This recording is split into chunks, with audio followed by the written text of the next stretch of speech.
YouTube live. Continue.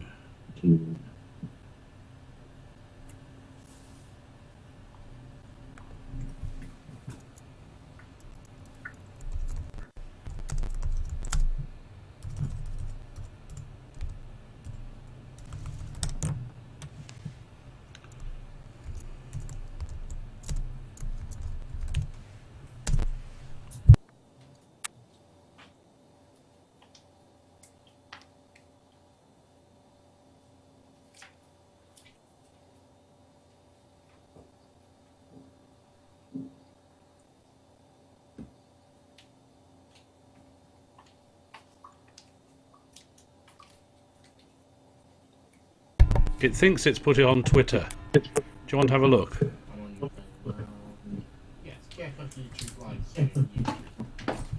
Right. Martin is now checking it at this end.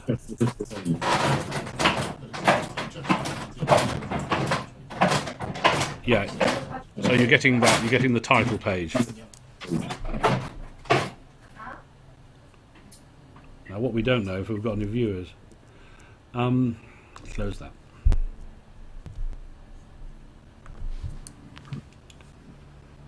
Well, ladies and gentlemen, welcome to the first very experimental e-conference organised about refugees from the UK. Obviously, with the Asher King case, where a family left Hampshire because they were threatened with an emergency protection order about their son, who obviously has been in the news. It's an opportune time for this, but this has been planned for some time. The technology is, however, a bit new, and as you can see, I'm operating the technology as well as speaking. However, in the background, we in fact have two speakers who will be doing most of the speaking, and hopefully, no, I've not got them both on here. I've got two copies of Ian Joseph's, so I'm going to have to reconfigure this. Apologies to Brian, but Ian, say hello to everybody. Hello everybody, I'm Ian Josephs, and I'd like to say something to you about laws. Laws are passed in every civilized country, and the UK, like any other country, if you break the law, you're punished. The anomaly is that in the UK, thanks to recent developments, people who do not break the law are still punished. This case of Asher's parents, for example, they were pursued with a European arrest warrant, and yet they had not committed a crime. They'd not been convicted of a crime and charged with one. And the same thing applies, of course, to parents who leave the UK to avoid forced adoption. And if they leave before any court has pronounced an order on their child, if they leave before any court proceedings, they're not committing a crime. Despite that, they are inevitably and vindictively pursued by social services in Ireland, France, Spain, or wherever they like to go. My small part in this is I help them to go. I'll even pay for their transport. And Ireland is the only country where no passport is needed. And if they go there, they're generally welcomed by Rothery, who runs the Good Samaritans and does a splendid job. Well, I don't know if anyone wants to ask questions or wants to speak to Brian. Shall we take a bit from Brian now? Yeah. Can you see me and hear me? Right. Hello, Brian. Hi there. Can you see me and hear me? I can see you and hear you, which means that even if it's not working, we'll be able to get it on the recording on my laptop. Well, I'll deal with the practicalities, which is that over the past year, about 100 different families have contacted me from Great Britain. And when I say Great Britain, I mean mainly England and Wales. Had only one single query from Scotland and one from Northern Ireland, none from the Republic and none from any other European country. And of those 100 families, 21 came here. with about an average of about 2 children each. So we're talking about 40 to 60 British citizens coming to Ireland. But what's more significant is that the numbers have now increased to 1 coming every week. And at the moment, 12 families want to come, of which I'm sure 4 or 5 will come.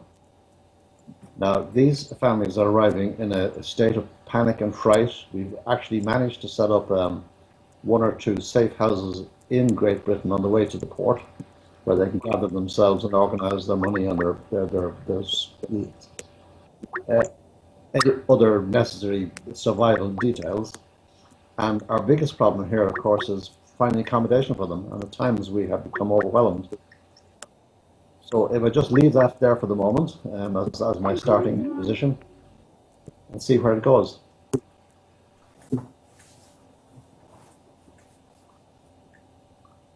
Ian, Unless you'd like me to continue and describe them.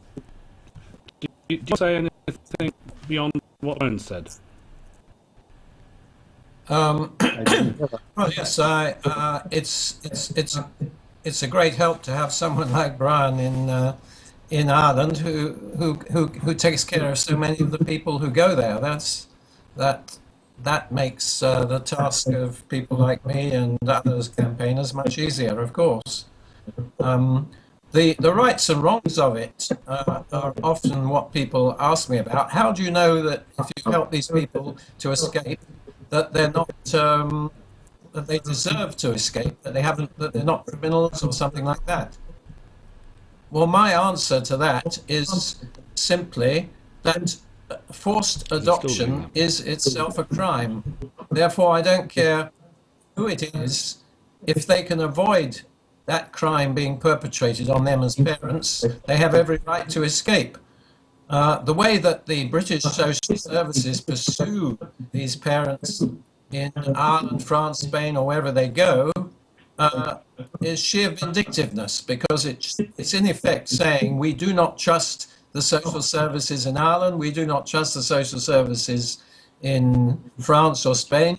We want the baby who was born over there to come back to England, coming back in effect to a place where the baby has never visited in the first place if it was born abroad. But they still say bring it back. And what do they need that baby for? They bring it back to put it in foster care and pay £500 or £600 a week, or to meet the adoption targets eventually. And then they say that is in the interest of the child. To parents who are fighting the Hague Convention, I often tell them that there's one case the lawyers seem to ignore, and that is Neulinger and Schirach against Switzerland. In that case, the Grand Chamber decided that the welfare of the child overrode any question of the Hague Convention. In fact, no matter whether the child was habitually resident in England or Ireland or Spain or anywhere, that the best interests of the child were what should be considered. And this is the Grand Chamber, and this is the most senior court in the European Union. So, but the lawyers seem to concentrate still on habitual residence, and British ones make out a case for habitual residence in England when the baby is born abroad. Has never been in England or Ireland or Wales or Scotland.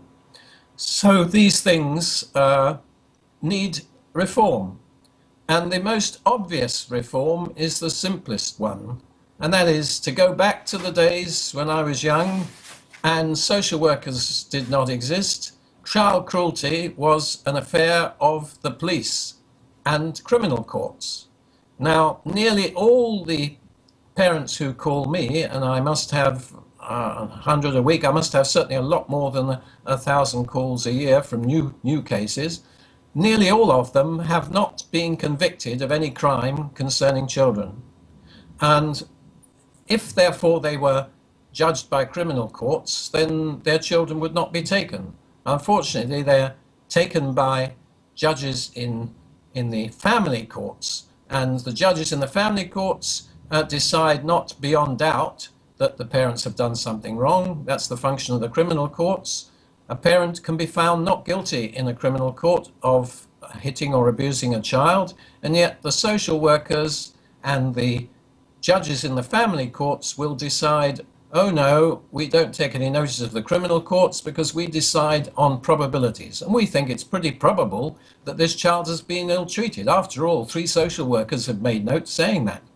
And that is sufficient for parents to be branded as child abusers and taken. Therefore, the vital reform that needs to be done is simply to say that family courts should be merged with the criminal courts, or at least all run under criminal court rules, because in my opinion the criminal courts in England offer a fine way of justice. That there's very little criticism of them. The criminal courts give anyone accused a fair crack of the whip and a fair break. They have to be proved they are innocent until proved guilty, and that is how family court should be. But at the moment, children are taken at birth from mothers for risk of emotional abuse. I mean, they've done nothing. There's just a prediction that in the future, for example, a mother with slight learning difficulties is told, well, yes, your learning difficulties are only slight, and I'm sure you'll take care of your child very well till it's 4 or 5 or 6, and then mentally it will outstrip you, and that would be very bad for the child, so we'll take care of the child and send it for adoption or put it in care. And the risk, so this is something the judges never do. They never compare the risk of putting a child into care with the risk of leaving it with an imperfect parent. An imperfect parent who might not give it the best education, who might not look after it and give it the best food, as opposed to thousands of children who, when they go into care, they end up, as 1400 did at Rothery, being sexually abused with the complicity of the social services in whose care they are. No, I know the 1400 were not all in care, but they said at least 1/3 were known to social services, and that's just a euphemism for saying most of them were in care.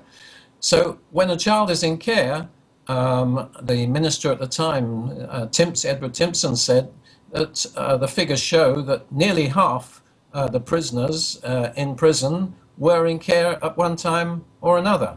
And a survey taken of prostitutes in the street, the pavement crawlers, 42% of them were in care at one time also. So the risk, when they talk of the risk of leaving a child with a parent, the risk of putting a child into care is far worse.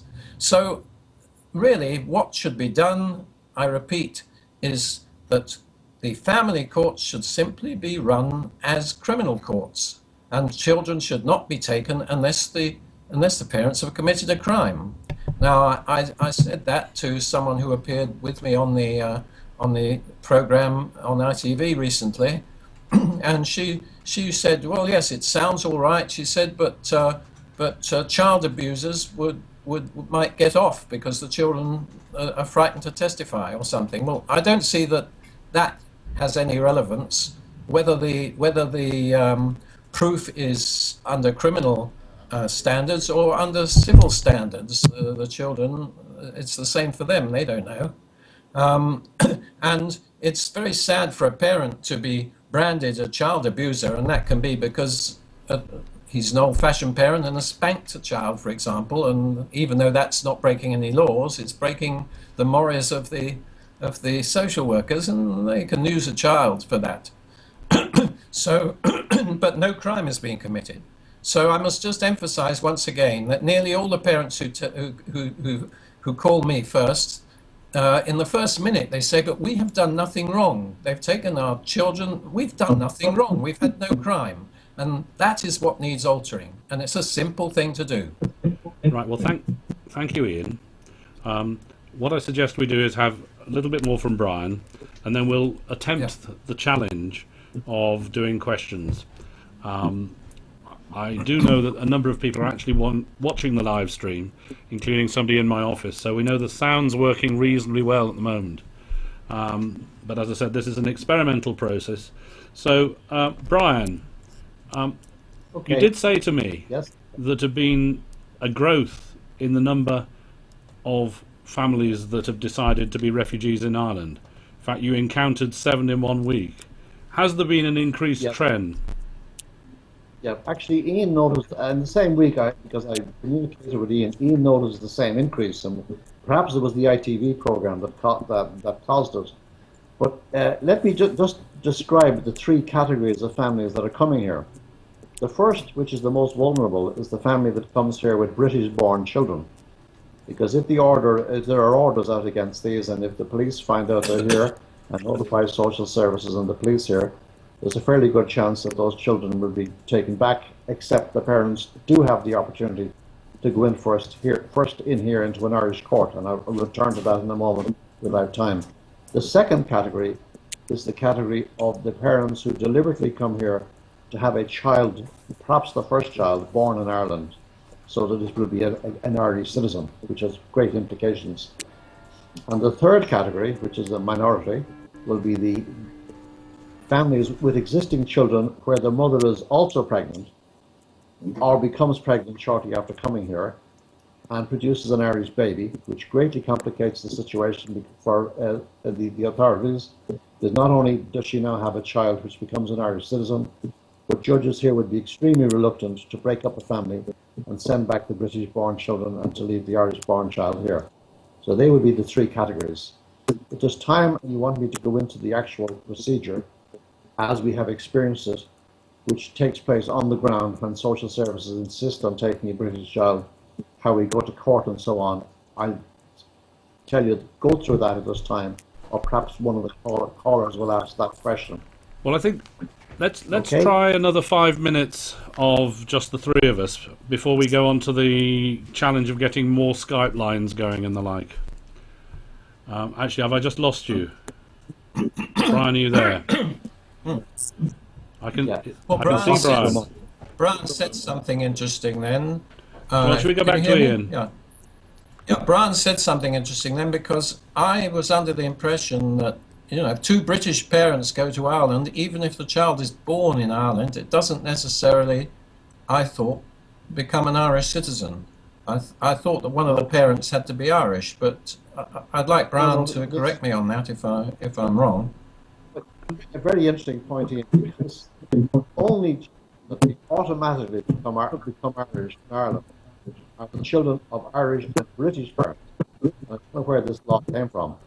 But while the children of German and French and others may become Irish, no reason why they should not, a child born of British and Irish parents automatically becomes an Irish citizen upon birth, which is very interesting.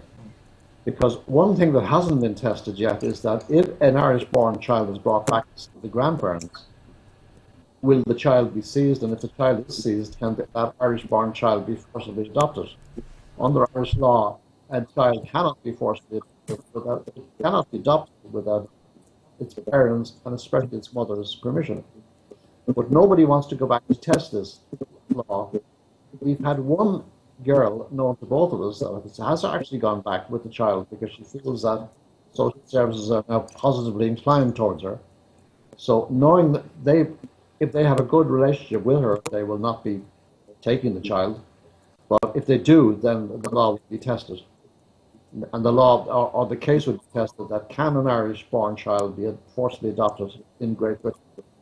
We don't know the answer to that yet. But none of the other parents want to test this. They want to stay in Ireland once they're safe here.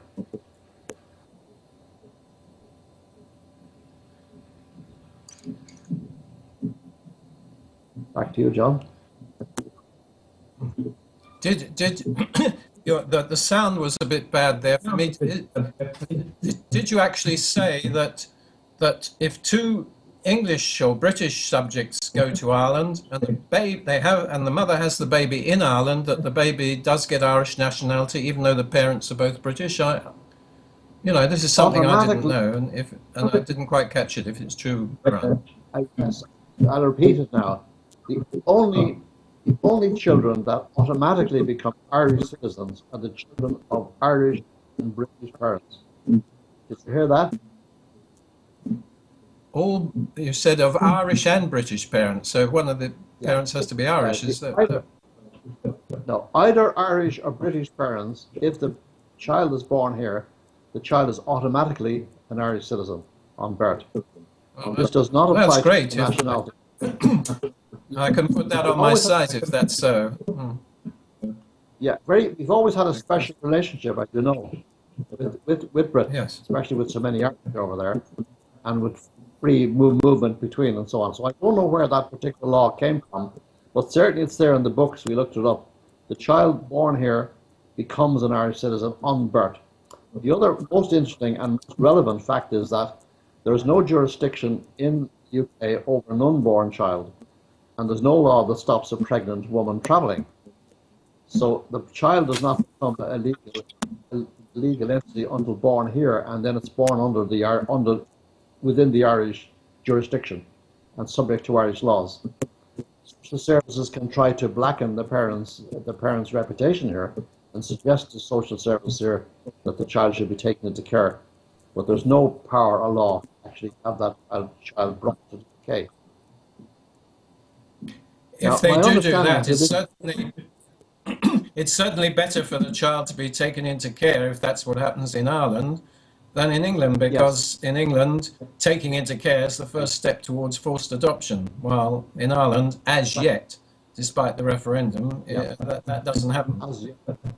We're trying to stop that happening there, indeed, you know, as yet I the power of the state reached into its family. To me, it's a crime. I often think too, if they insisted on having this forced adoption, they should at least have an open adoption. In other words, the parents know who's got the child, and they should be allowed contact once a year. Many parents would settle for that rather than and agree to the adoption rather than lose it altogether. But they have to try and fight the adoption because it means it's for life, unless they can contact them when they're teenagers or later on Facebook. If only they were offered some kind of contact, but they're told no contact at all, just letterbox, which lasts a year or two and then splutters out. Yes, that's right. So, I don't know if anybody's on to ask us some questions. John? David Moore has David, you hear me? The sound's bad, but it's I can hear. David, do you want to ask a question? It's very the sound is very it's breaking up a bit, but I've managed to listen to most of it anyway. I have actually spoken to Ian before, I believe, sometime previously.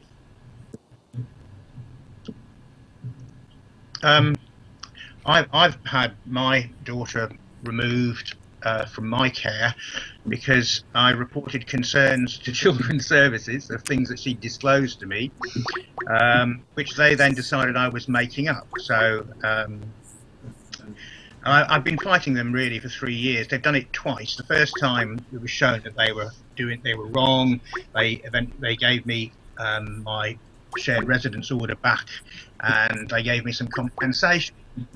But this time, unfortunately, this isn't happening, and I do have my MP involved, but it's becoming a little bit, well, I mean, once would have been bad enough, but twice that they have this attitude towards me. You know, I work in education, I work with other people's kids, you know, I'm not going to be making up things about my own children. It's absolutely ridiculous, but there doesn't seem to be any system in place for sorting out what's going on. I mean, one of the social workers actually lied in court, and I have absolute proof of that. But again, there's no way of doing it. The local authorities say they can't investigate the complaint because everything's going before the courts. The courts say they can't investigate the complaint because it's Children's Services problem. The local government ombudsman says they can investigate a complaint about Children's Services, but not about anything that's actually been actually gone to court. So, round in circles. Terrible injustice going on, my daughter at risk, and nothing that I can do about it, it seems to me. Okay, can we what I've done is I've taken down that Skype connection to try to manage the levels. Ian, do you have any comments? Well, yes. What allegations were you making that they disbelieved? I'm sorry, I had to take the thing down because of the pressure. So he's not on the line at the moment. Okay, well, so I have to guess at that. I recognise the voice, but so many people have spoken to me, I don't remember. But if if it was allegations, it depends if it's an allegations against another parent or against the local authority. And I don't know which, but either way, no one should be deprived of contact or residence with their child if they've not committed a crime, and this gentleman clearly hasn't committed a crime. I often start from the premise that, let's say that everything the local authorities say is true, because they often say you only hear one side. Well, I try and find out first what the local authority is saying, and then you say, supposing everything they say is 100% true, does that justify taking the child? And 99 cases out of 100, it still doesn't, even if what they say is true, that the child is at a risk of emotional abuse, that there's a risk that that a violent man might come back into that child's life, that the mother's got learning difficulties and might not get... All those things, even if they're true, do not justify the actions of the local authority. Like with Vicky Haigh, this is the most notorious case because John raised it in Parliament. She got 3 years prison for speaking to her daughter at a petrol station when the father of the child drove in, and she was forbidden contact. I mean, that is outrageous that anybody who has not committed a crime against a child should be forbidden to contact that child. Just any parent, that is. It's outrageous, and I don't even believe that the courts have the authority to do this. I think they're acting ultra vires outside their authority when they forbid parents to have any contact with their children as a rule, because they do so under usually non-molestation orders. Well, to molest in the Oxford Dictionary means to intentionally annoy. Well then, how can they possibly say that someone is breaking a non-molestation order if they send a birthday card to a child, or if they wave at the child when he or she passes by in a taxi in the street? It is twisting the English language beyond measure just to suit the judge's own personal prejudices. Right. Because they'll say black is white and white is black. Well, that's Brian, not the politically correct way of saying it, but you know what I mean. Brian, do you have any comments? Well, I have a comment which is relevant, is that we here in Ireland leave that part of the problem to our two experts. We've got two experts over in Great Britain, whose names are probably familiar to both of you, Alison and Darren. So what we do is we refer that kind of problem directly to them, and they have proven to be better than any lawyer or any solicitor in the country. And they would come up, as Ian has done himself, would come up with a comment on that. It's an area that I tend not to get involved in. I put the problem straight to Alison and Darren, and they come up and they directly advise the person concerned. But it's very familiar to me what I've just heard. Well, I'm going to try to connect. Sorry, yes, Ian. No, I was going to say, I have asked lawyers online, I have challenged actual barristers, and that sounds vainglorious, but I'm just saying that I've asked the question, can you point out anywhere where a court has authority to deprive a parent of contact, to deprive a parent who is not molesting a child, but when the child clearly wants contact with the parent? And they can't. They say, look in the Children's Act. I did. I said, I looked at it. Well, this section. I said, yeah, I looked in this section. It doesn't say that. It does give them the power to make non-molestation orders, yeah. But it's ridiculous to say that to molest means it means to intentionally annoy, and it's ridiculous to give it any other meaning, to say that you shouldn't contact them at all, even if you both love each other. But another example of the judges twisting the law completely to suit their own ends is the Human Rights Act, Section 8, which is quoted an awful lot, that everyone has the right to a private family life undisturbed by public authority. Now, that was clearly drafted by people who wanted to protect the family from encroachment by the state. That was what they did. And when I was at law school 50 years ago or so, they always said you interpret the law, the statute, to give effect to the wishes, the obvious wishes of the people who drafted it. So they drafted that to say, well, the state must not encroach on the family. We've got to protect the family against interference by the state. How have the judges interpreted? Not that way at all. The judges in the UK have said, no, the way we interpret it is this, that everyone is entitled to a private family life. Therefore, if a parent whose child has been taken from them dares to go on television and identify themselves and their children, they will go to jail because they are encroaching on the privacy of that baby. I don't know how they think the baby would know anything about it, but that is the way they interpret the law. The complete opposite. They have interpreted Article 8 not as a protection for the family against the state, but a protection of the state against the family. And it's a disgrace they should do that, but that's the family courts for you. Now, Micheline has come through. Can you hear us? I can hear you, yes. Is something you'd like to ask? Yes. Is something you'd like to ask? Well, I would like to ask, I mean, this is a kind of a corruption that has lasted now since the 1940s, am I right? Basically, obviously, nothing has been done up until now. Approaching the main court, the cap class, I mean, nothing is going to be done at all. What I'm suggesting maybe is that an amount, I mean, with your help, an amount of people that are going through this kind of inhuman situation to regroup themselves and approach the European Criminal Court. Obviously, adding to it the media, adding to it everything we know so far on what is going on.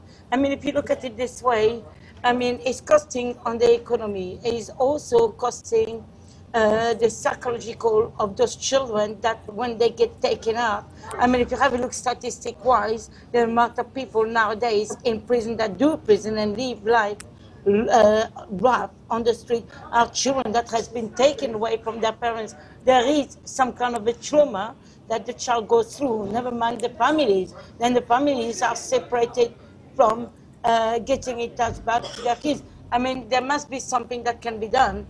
And unless something is done immediately, urgently, regrouping ourselves, as I've said, on the internet, on Facebook, and taking cases like that all in one big lot, basically to the Criminal European Court of Human Rights, to either McForton or Jeremy McBride, that is the EU Council of the human rights, basically to get it sorted. No other way it's going to be done, because this is a situation that is going to lead basically to an awful lot of mess for the EU, for Britain alone. I mean, so far people let them do what they want. Something's got to be done urgently to be stopped. Well,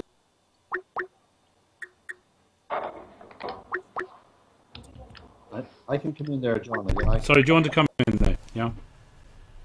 Because something has been done as of last week, which is that we have found a whole category of parents where there is no significant issue, where social services has invented the issue, or where there's been abuse and so on, which we don't, or where the social services have written a very incompetent report or told lies.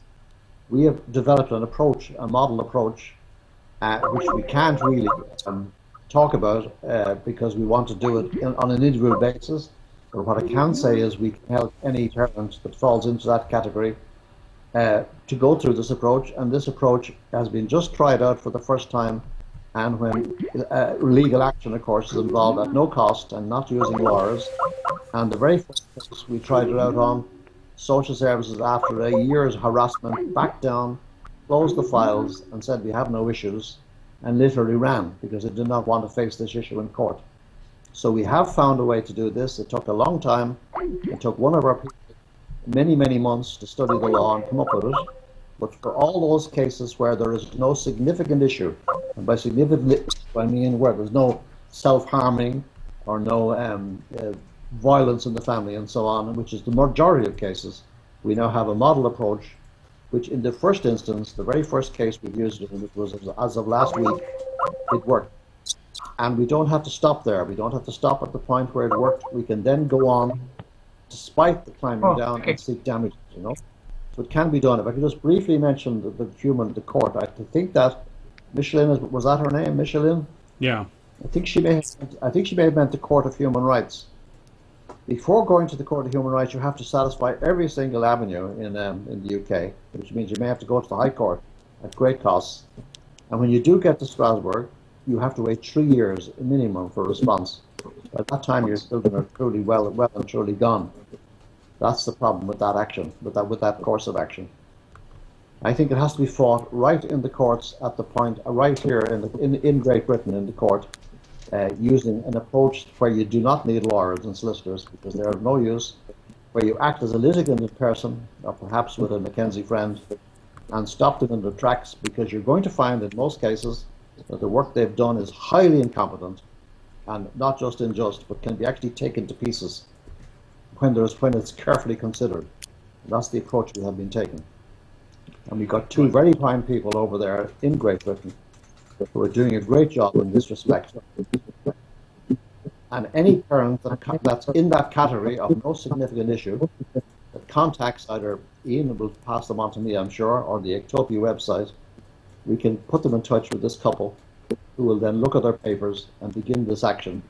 The reason we don't want to publish it or broadcast it was we initially had an idea that we were going to do templates because we can't cope.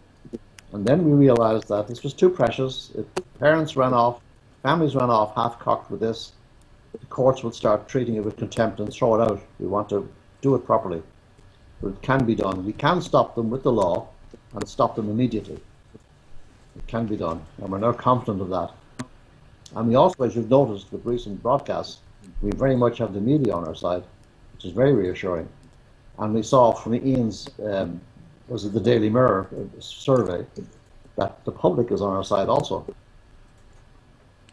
So there's much to be positive about. Thank you, Brian. Have it, Ian. Can you hear me? Yes, my we picture's can. gone.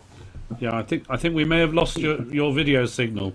Somebody Well, I don't mind tried the video. to If you can dial hear me, in. that's all that matters. Because I wanted to say something on the points that Michelin raised on the effect on the children, because what people don't realise is that when the local authority takes children from parents, they often do so with 3 or 4 or 5 or 6 uniformed police, as was shown on a video recently, very often at 6:30 in the morning or 7 o'clock, which seems a favourite time.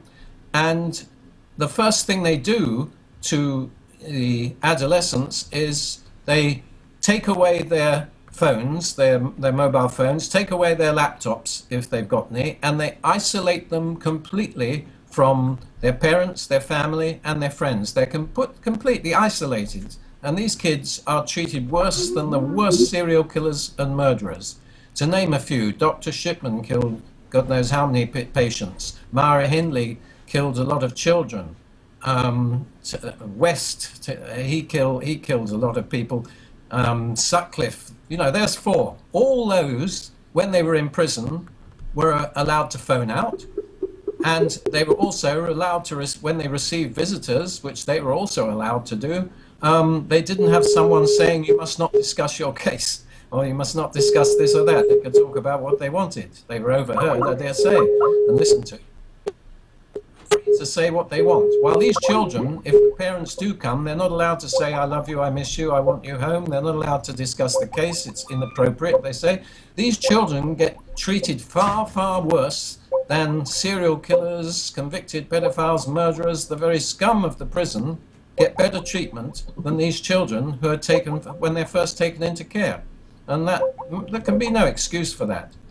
And secondly, of course, the fact that all of us campaigners are, in a way, rushing around like headless chickens, because there are case after case after case gets publicized as being a terrible injustice, and usually it is, but they don't say what needs to be done. And that's why I keep banging on that all that needs to be done to cut out most of it is that the criminal courts should take over from family courts. Family courts should be run under criminal court rules, and then the parents wouldn't be ringing up saying we've committed no crime, but they've taken our children. Because if they've committed no crime, their children shouldn't be taken. People who break the law should be punished. People who don't break the law should not be punished. Surely it's obvious, but in this case they make the exception, and they punish far worse people who don't break the law. Because even the president of the family court, Sir James Mumby, said that the very worst thing that can happen to anybody since the abolition of capital punishment, is to have a child, especially a baby, taken at birth and taken away. And yet that punishment is meted out to people who have not committed a crime. So that should stop. Right, now I've tried to get through to Adrian Taylor. Are you there? I'm here. Do you have a question? Yes, I do. Basically, the family courts have said that it's wrong. Well, basically, they removed a child for reporting suspected abuse. Now, with all the cover-ups, what have we done wrong by reporting suspected abuse? Right, shall I go back to Ian on that? Okay, well, you've done nothing wrong at all, but I say on my website, forcedadoption.com, that it's a terrible risk. I really tell parents to think twice, even if they think that their partner, for example, has been abusing the child, because you can run into a terrible dilemma here. You report it, and suddenly they don't believe you, and your child is taken from you and given to the alleged abuser, and you are deprived of all contact. That's what happened to Vicky Haig and several other mothers. They're desperate to see their children, and because they reported abuse and weren't believed, they're deprived of all contact. One mother I know, who was small in size, small in stature, was scared stiff because she was put in prison when she tried to contact. I think she sent a birthday card or rang a doorbell, and that was in prison. So to try and see her child again, she waited till Halloween, dressed in a very childish fashion, and put on a mask. And that way she could at least see her child, if not talk to her. People are desperate. They go to any lengths, and so they should. And I say that I don't think these courts actually have the authority. If you look in the statutes, in vain as an authority for depriving a parent who's not committed a crime against children of all contact with their children. They can't be said to be a danger to their children if they've committed no crime, and they can't be said to deliberately annoy their children if they just want to say hello to a child who's desperate to hear from them. But the courts enforce that, and I think they're ultra vires. They're outside their authority, because no lawyer. I've tried some of these ask a lawyer things on TV, and they obfuscate, and they pass me from expert to expert and say, well, we can't help you, and they end up by saying, well, we'll refund your money. You deposit about 30 quid or something, and because we can't tell you. And I think those courts, if they look at each other, then they can't do it. One person, I think it was Vicky, challenged on that basis, and the judge just said, no, this is a regular order, and you can't challenge it. That's no answer to show where they got their authority. I think they're acting outside their authority, that the judges themselves are acting illegally. And I'd love to argue it in court or anywhere else with anyone who thinks so differently. Well, I've managed to get a video back with Brian, and whilst I try and get it back for Ian, I wonder if Brian's got any comments on that. I've listened with great interest, as I always do to Ian. But perhaps I could just continue on the vein before and just bring you up to date with this fascinating expat community that's growing up here in Ireland. Can I say a few words about that? Of course you can. It's well, of course, it's a very special group because it's a group of refugees, which is something we never dreamt we'd never thought we'd ever see the day when we'd be mentioning Great Britain and refugees in the same breath, except in the same sentence, except refugees coming into Great Britain. But by next year, at the rate they're coming in, we should have 100 families here with an average of, say, 2 to 3 children, which should be up to 400 or 500 families here in Ireland, in a small expats, very special group, who are actually linked together through us because we're hoping to develop a newsletter and so on, you know. So we've had some interesting ideas here, and one of them was that we would throw a summer party or a garden party and invite the British ambassador. But of course, knowing what the British are like, he'd probably turn up, you know. So we probably have to make sure that we have enough people there. We might have to recruit some Irish. But at one stage during the recent pressure point of the pressure that I mentioned when I thought we were going under, I seriously considered contacting the British ambassador or putting pressure on foreign affairs here to contact the British government to say, look, can we do something about this crisis? Because it is a crisis, because if they continue at this rate, we won't be able to cope. So I think And when I'm looking at recent programs, the ones that I feel that we did very well in, by we I mean the whole network, I keep thinking about the senior person, the director in social services, and one of our top people here. We have a man here who's a special rapporteur on children. Both of them said that the reason this is happening is that Great Britain has a very robust child protection system.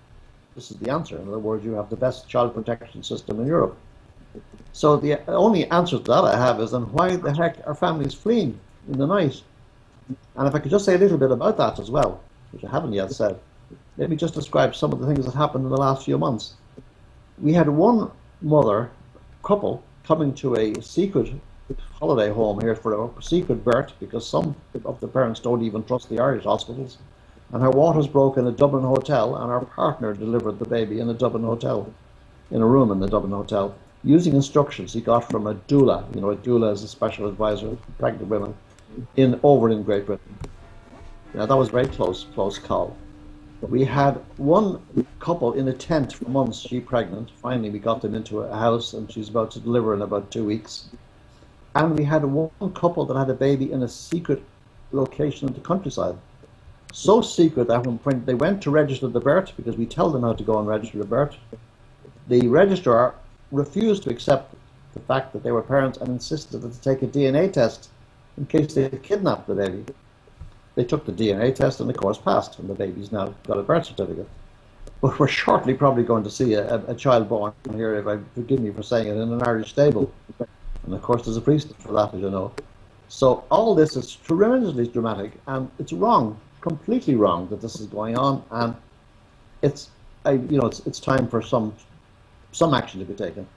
And I do really feel that at some stage I'm going to have to speak to the British ambassador and say to him, I'm really interested in what's going on here with these British citizens who are refugees in Ireland in these dreadful circumstances. There's one very significant statistic, if you can call it that, and that is this, that all these hundreds of parents, mostly women, mothers, are fleeing England and going anywhere they can to have their babies or save their children.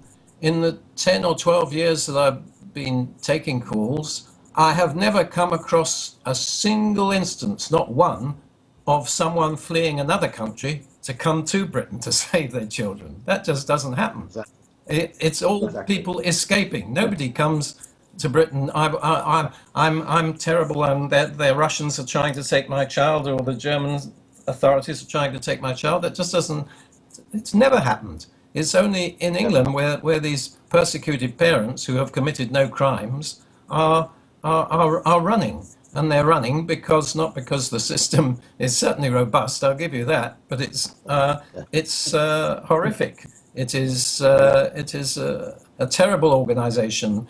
Sir James Mumby did say disapprovingly that one of the people before him in the notes kept on referring to social services as the SS, and he said that is a terrible thing to say. But I think it's very apt because, they don't put anyone in gas ovens, but neither did the SS in the 30s. The SS in the 30s took children from parents they disapproved of to be brought up by SS-type parents, or good Aryans. It was called Lebensraum. And this is the model on which British social services act. And there is a very good comparison between the SS in Nazi Germany in the 30s, before the war, and the social services now. There's a very good parallel. And who knows where these social workers will lead to. They could lead in the same way, but at the moment, no, they don't have concentration camps, they don't put people to death. But then the SS in the 30s, they kidnapped the children in just the same way, and the parallel is there. And I invite everybody to refer to social services as the SS, because I always do if I can.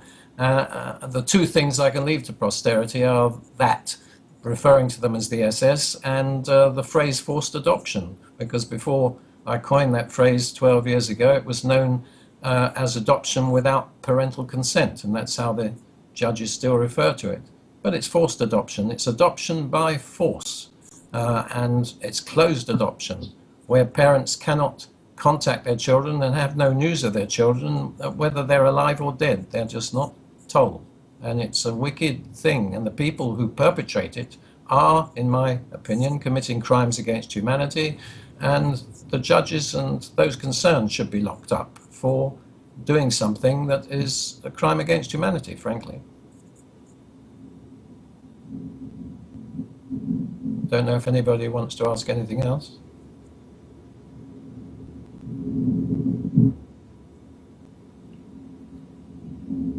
Can you hear me? No. There we go. That's better, isn't it? Hello. Right. Did I go off the air? No, I went off the air because I had the mute button down on my my system here. Right. Yeah. And so I thought I was saying something and I wasn't. I'd like to say a few things for those people. First, a procedural one. People have been trying to come on the Skype account, which is actually the speaker's Skype account, and we can't have questions on that because it stops the speakers from hearing what the questions are. So it's a bit hopeless if you use those accounts. I need to dial out to people to get questions asked. That's the first thing. The second thing I would say is actually there are quite a few cases where the police believe crimes have been committed against a child by one of the parents, and yet the courts place the child with that parent. So it's not unique. Someday I would like to do a session on procedural issues, how to appeal things, collective things, etc. But today is more about campaigning, which is why we, and also an experiment to see whether this works. And obviously it's working in the sense that we're able to talk to each other. Whether it works as a wider issue, we do have a number of people watching the live stream, and we'll see how many people end up watching the thing afterwards.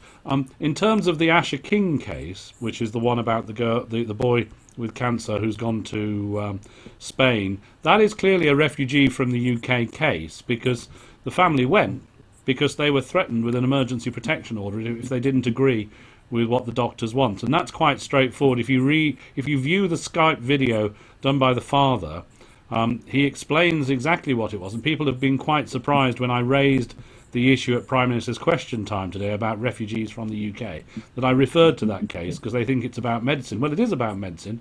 It's about the doctors using the power of the family courts to force on people what they think is right without getting them a second opinion.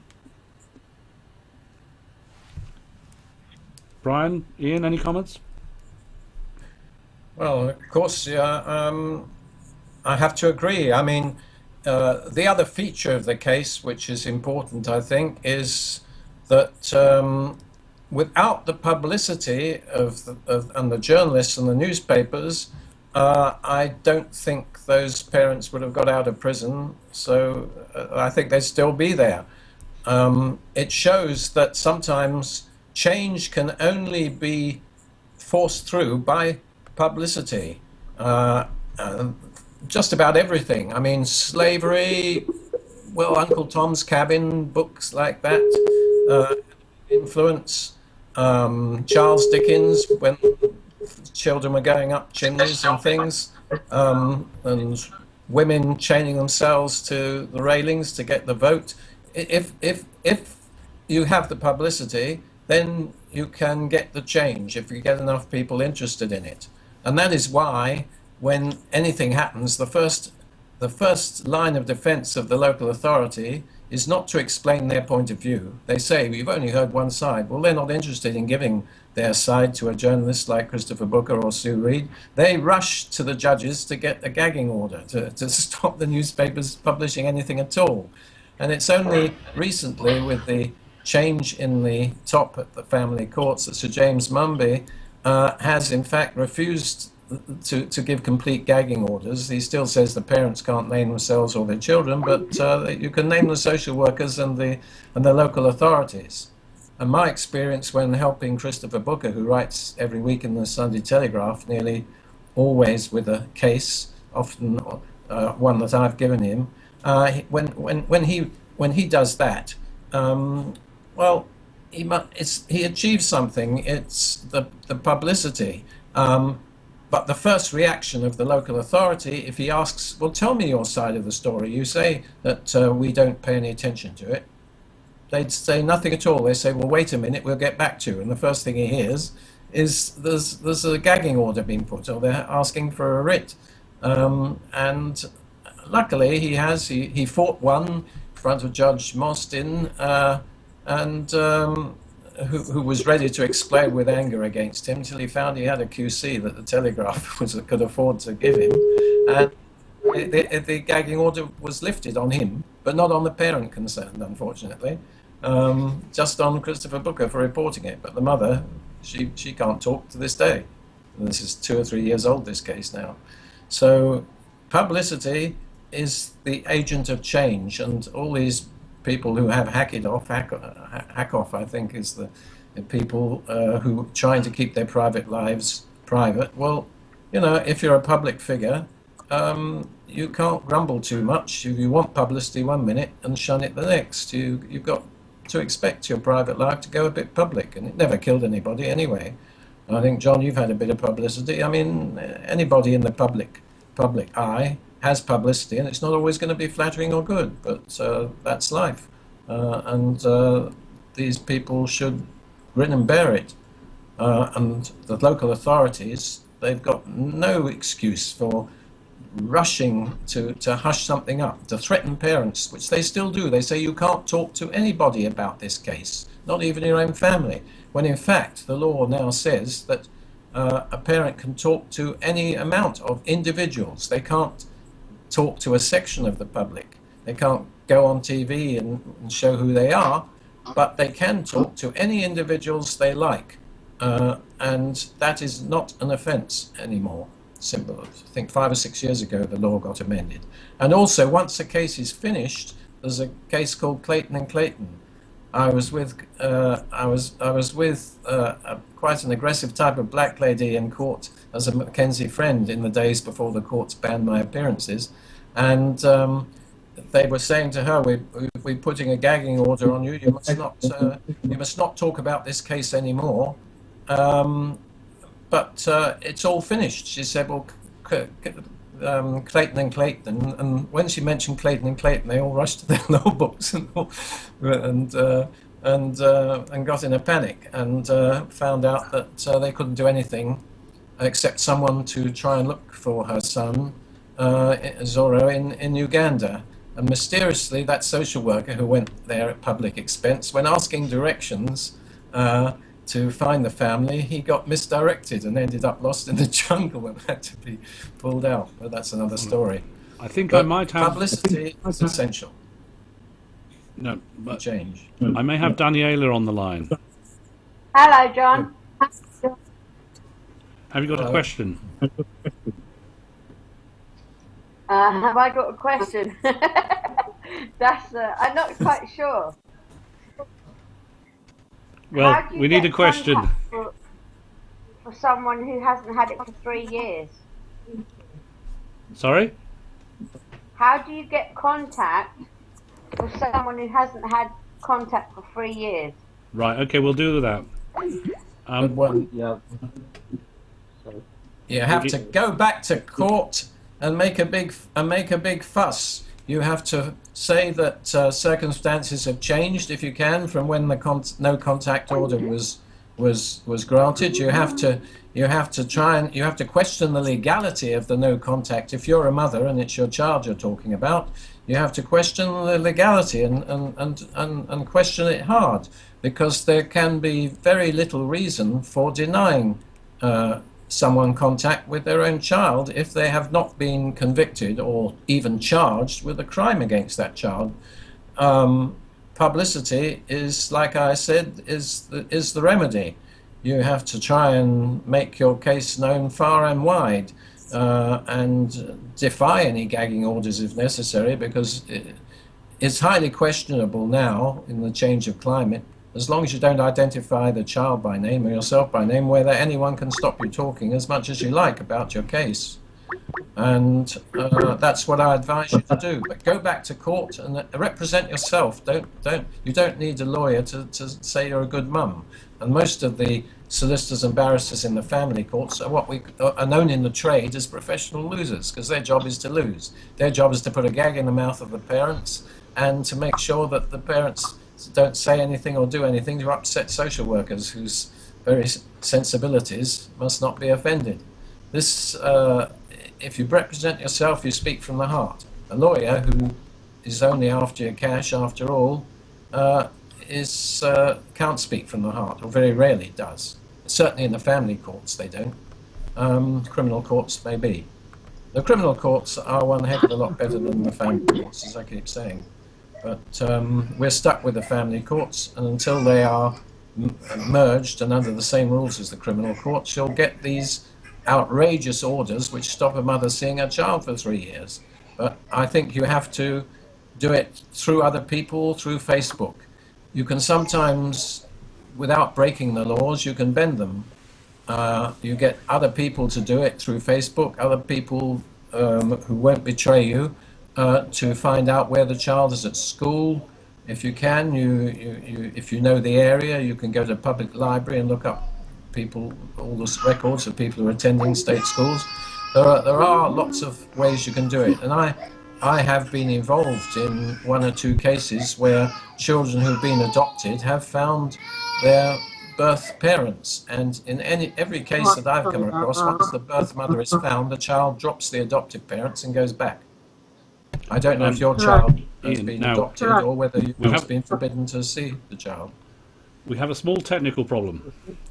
Wendy's come in on Brian's phone line. So Wendy, can you ask the question, and then I've got to get Brian back on your line. Wendy, please ask a question. Hello.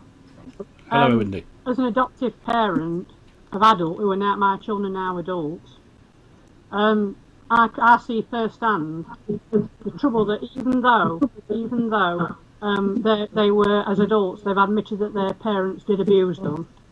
I can still see the problems that it's caused both of the children, and I do believe that they need some sort of help sometimes for the transition to adoption, because not all adoptive parents are bad people.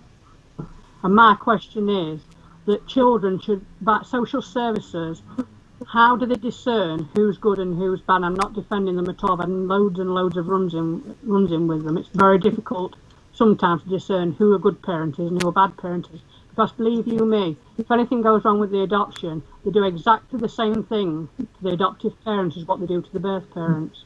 Right, we know. Well, thank you. Thank you, Wendy. I would emphasise that people really need to come through on the questions Skype numbers, not the speakers Skype numbers, because I'm going to have to try and get Brian back now. Ian, is there something you'd like to say in response to Wendy? Absolutely. I will say with no equivocation, adoption is a wonderful, wonderful thing on one condition, that it's voluntary. Adoption is a terrible thing if it's forced. Now, this lady who is an adoptive parent may have adopted a child who'd been abandoned or had parents who had been convicted of crimes against that child, in which case that too is justified. But if this lady took the child knowing that the mother was screaming and crying, please let me see my child, please let me keep my child in the courts, and undergo 2 or 3 court sessions cross-examined by hostile barristers in a desperate attempt to keep her child, if she did that and still took the child, well, she deserves what she gets if the child leaves her at a later time, as very frequently happens. It's a terrible thing to adopt a child if you've got the mother begging and crying to keep a child.